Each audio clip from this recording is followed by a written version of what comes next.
It is 8:38 on this Friday morning, March 1st, and that means it's time for What to Read, and it is my pleasure to welcome Chris Hall from McNally Robinson to Classic 107. Hello, how are you this morning? I'm very well, thank you. Good morning. Staying warm. Trying to, yes. So what delightful books have you brought to us this week? Well, I tried to bring a range of books. The first one I was going to talk about is a novel. It's called The Island of Sea Women by Lisa C. Lisa C. might be familiar to some readers. Her most recent book was Tea Girl of Hummingbird Lane. She wrote Shanghai Girls, and her biggest book was called The Snowflower and the Secret Fan. We've sold hundreds of copies of that one. So she's a really good writer. She's really good, a good read, as I describe it, and a plot that pulls you along. Lots of things to think about, but not so much that you get bogged down. It's this one's set in on the small Korean island of Jeju, where if you know the famous diving women, they dive, make their living diving hundreds of feet down, and collecting, harvesting seaweed, seafood, animals as well as plant. And so this is a story of two young girls who grow into this tradition, and they're friends, and they have various things that happen to them, but in the background it starts in the 30s and 40s. So for them, it means the Japanese colonialism and through the Second World War and the Korean War, and then on into era of cell phones and wetsuits, which changed their lives. They can spend hours in the sea rather than an hour at a time. I love books where not only is there a great story, but it also really gives you amazing insight into a different culture, different era, obviously a couple of eras here. So sounds like a great read. I love that combination. A great read, but thought-provoking as well. Mm-hmm. Okay, so what do you have next? Next, I have something a little different. I've brought in a cookbook. It's called Modern Lunch by Allison Day. It comes from one of our favorite cookbook publishers, Appetite. Great name for cookbook line. So this is Lunches for the Modern World. So whether you take your lunch to work in a jar or a bento box or stay at home and eating alone or with guests, this has got everything you need. So modern would mean ingredients, from around the world, a little bit lighter fare rather than too heavy. So a good range. Examples of the dishes: Moroccan couscous salads, tomato sourdough soup, chicken, eggplant, and basil wraps, Brussels sprout, grape, and goat cheese pizza. You're making me hungry, Chris. Well, Claudia, you notice my cookbook is flagged with Post-it notes, and that has been done by our chef at Prairie Ink Restaurant. You're going to make these? He is planning. Well, I can't promise that these are his final selections, but yeah, Prairie Ink is going to go through a number of selections over the course of March, starting on Tuesday when the book releases.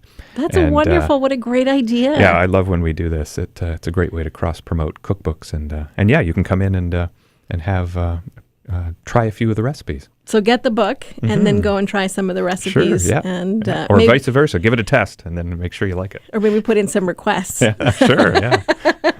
I love that. So that's Modern Lunch by Allison Day. And you said it launches when again? On Tuesday. On Tuesday. And that's when the recipe or the features start too. So the next book, I'm intrigued. If you knew the date of your death, how would you live your life? It is an interesting question. The novel is called The Immortalists by Chloe Benjamin. It's a story. It starts with four young siblings, about age 7 through about 14, and they live in New York's Lower East Side. It's 1969, and they hear that there's a psychic that's arrived in the neighborhood, and this psychic claims to be able to tell anyone the day that they will die. So the four children go to see her, and as a reader, you're kind of on the outside of what they hear, but the rest of the novel is really their four stories and how this knowledge, whether it is knowledge, they don't know absolutely, but they have this feeling or this idea that they will die on such and such a day. And so as the novel goes on, it plays very interesting. Has a very interesting effect on each of their lives, things that I wouldn't have thought of immediately. Benjamin does a great job of making that more complex than just, what first might come to mind. What decisions do you make in your life? What approaches to life do you take when you think you know how long you have? I'll bet. Would you like to know? I don't think so. If you had the choice? Yeah, me neither. Although maybe you should live like you know. I agree. Live like you know that it's soon, and so. I agree. do what you can. My dad went to see a fortune teller when he was younger, and she told him many things that came true. One of them was that that his life would end in a very far away country, and we're of course from Chile originally. All the things came true except for one thing, which she said he would win a large amount of money. Yeah. All right. That's The Immortalist by Chloe Benjamin. Intriguing. Very intriguing. I like that one. What's next? The next one is called The Border by Don Winslow, another novel. This is the third in his Cartel trilogy. The first in that trilogy being The Power of the Dog, followed by The Cartel. We have a lot of fans among the booksellers at the bookstore of Don Winslow, and so somewhat for that reason we've got him as our author of the month for March. It's a heavy-hitting novels. They're set on the Mexican U.S. border, more or less, involving the war on drugs. So it's about a DEA agent, Art Keller, and his struggles to keep law and order.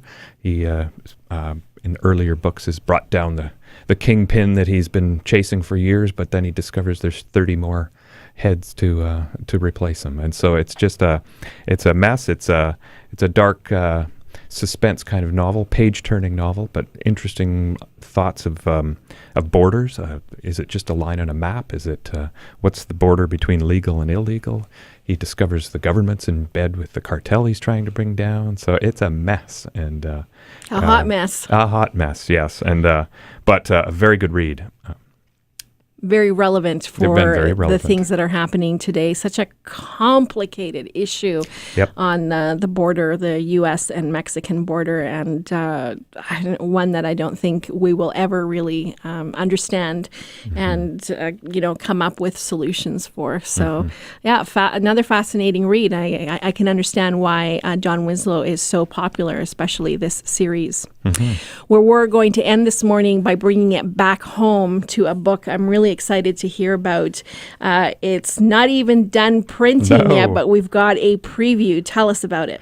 Well, this is a book that we're very excited by. It's called Manitoba by Manitoba, and it's by McNally Robinson Booksellers. Yay! So, this is a book that we have put together. 6 years ago, we put out a book called Winnipeg by Winnipeg. And so we thought we would expand our horizons and try to tell the story of the province.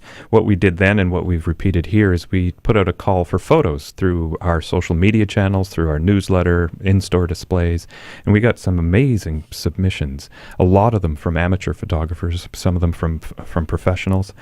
And we got over 1,000 submissions, and we just picked the best of them and the widest range so we get a really good look at what Manitoba has to offer. It's surprising. These are gorgeous pictures, gorgeous Chris. photos, aren't they? And you said like some of them are professionals, but some of them are not. They're amateur photographers that have taken these. Yeah, maybe they just got that lucky shot. Maybe they, this is their hobby, their pastime. But either way, there's some. We're very excited. The Winnipeg by Winnipeg, the one mistake we made was we didn't have the contest long enough, so it ended up looking like a very winter book.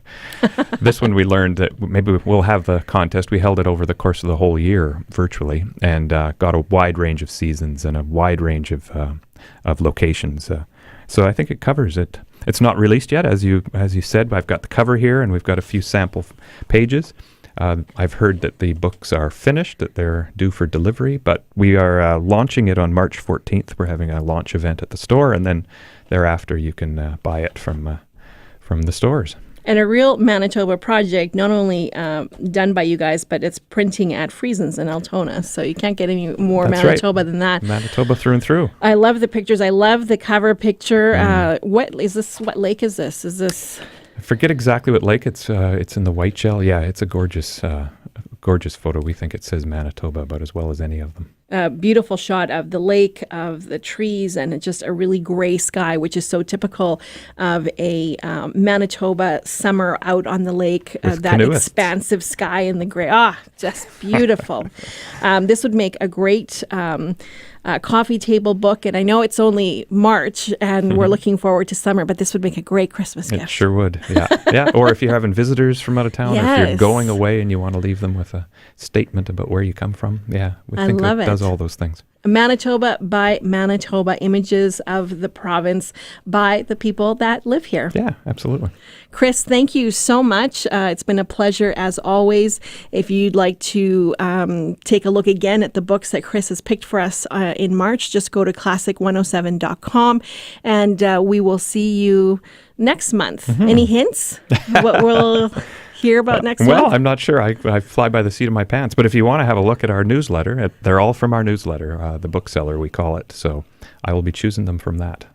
Thank you, Chris. You're very welcome. Have a great weekend. Thank you. You too.